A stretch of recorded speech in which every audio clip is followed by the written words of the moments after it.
Welcome to another History Morsel. At the end of our last visit, I promised you another adventure story. This adventure happened closer to home than Antarctica.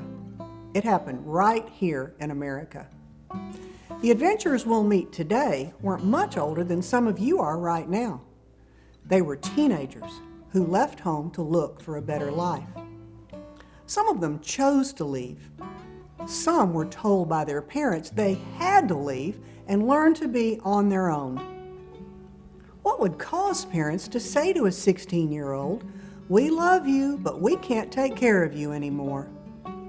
The reason was the Great Depression, which began on October 29, 1929.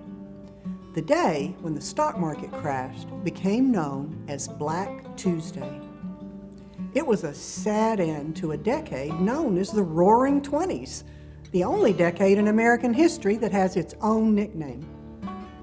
A lot of exciting events happened in the 1920s. In 1927, Charles Lindbergh was the first person to fly solo across the Atlantic Ocean. The same year, Babe Ruth hit 60 home runs in a single season, a record that would not be broken until 1961. In 1928, Walt Disney released Steamboat Willie. Also in the 1920s, Alexander Fleming discovered penicillin. Henry Ford built millions of cars. In the 1920s, a lot of people got very wealthy very fast. They invested in companies that sold stocks for a share in the money the company would eventually make. But when those companies stopped making a profit, people started selling their stocks when they weren't worth as much as they used to be. When one person saw another selling their stocks, they started to panic and did the same. Soon, everyone was trying to get the money back they had spent on their stocks, and the stock market crashed.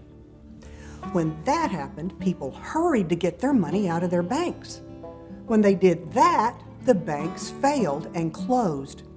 People lost their jobs and their businesses and their homes. At the time, the president was Herbert Hoover. Hoover was the first president born west of the Mississippi River. He became an orphan at the age of 9. He graduated from Stanford University, and by the time he was 40, he was a millionaire. After World War I ended in 1918, and so many people had been killed and their homes destroyed, Hoover headed the American Relief Administration, which delivered food to tens of millions of starving people in more than 20 countries devastated by the war. But the good qualities he had were not enough to help him deal with the challenges of the Depression. Have you ever known someone who made you feel better just by coming into the room? Hoover was not that kind of person. He was shy, was not a good public speaker, and did not have the kind of personality that could encourage people. Hoover also believed the government should not step in and help people in a time of crisis. He believed in volunteerism. Volunteerism means taking an action because you want to, not because you're made to. He thought businesses should volunteer to make conditions better for their workers, and neighbors should volunteer to provide each other's needs. The only problem was, during the Depression, no one had the money they needed to help themselves, much less someone else. The Depression got worse, and Hoover was blamed. The Depression had been going on for 3 years when Hoover ran for re-election in 1932, but there was no way he was going to be elected a second time. Franklin Roosevelt became president.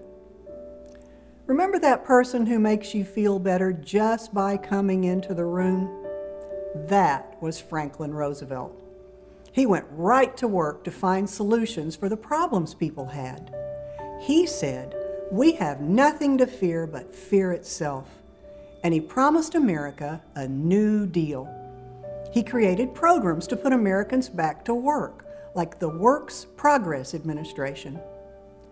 But the problems were so big, they would take years to solve. So in the meantime, people came up with ways to help themselves. One way was to look for a job someplace else. People started leaving home, and as we've said, many of them were teenagers. By 1934, 250,000 teenagers were living on the road. Some of them walked, some hitchhiked, many of them rode trains. You might be thinking, how did they buy a train ticket if they didn't have any money? They didn't buy tickets. They hopped on boxcars and rode for free. This was called riding the rails, and the people who rode were called hobos. Soon, so many people were riding on freight trains, the railroad police began patrolling the tracks to make the hobos get off the trains. Riding the rails was such a big problem that in 1933 a film was made called Wild Boys of the Road. This film showed how dangerous it was for boys to hop on moving trains.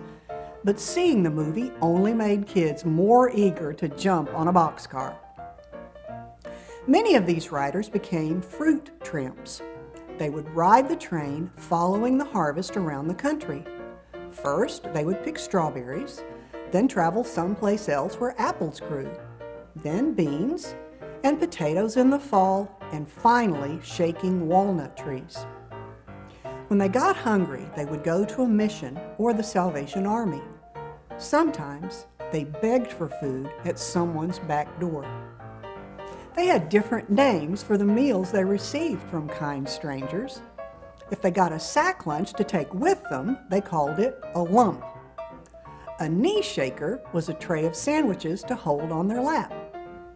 Sometimes a kind family would ask them to come in and sit down at the table. All this time, President Roosevelt was creating programs to help Americans get back to work. The most successful of these was the Civilian Conservation Corps, or CCC, established April 5, 1933. This was also known as Roosevelt's Tree Army. Any American man 18 to 25 without a job and unmarried could enlist in the program for a minimum of 6 months and receive $30 a month. Young men could stop riding the rails and come to live in camps where they had a place to sleep and food to eat in exchange for their work, and they could send money home to their families.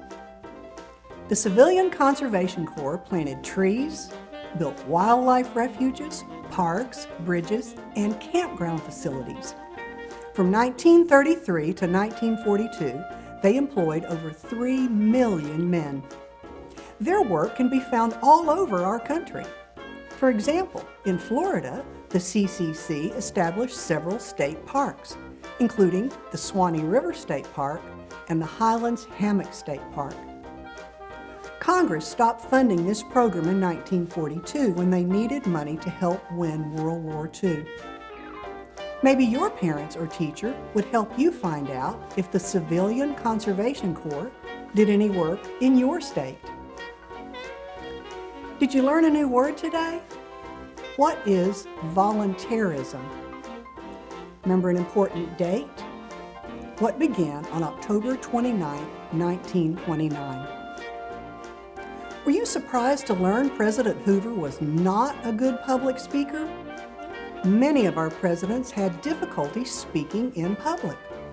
Thomas Jefferson, for example, was such a bad public speaker, he would not deliver a State of the Union address. He sent a letter to Congress instead. Franklin Roosevelt was one of our most popular presidents. He was elected 4 times and guided America through 2 of her worst crises, the Great Depression and World War II.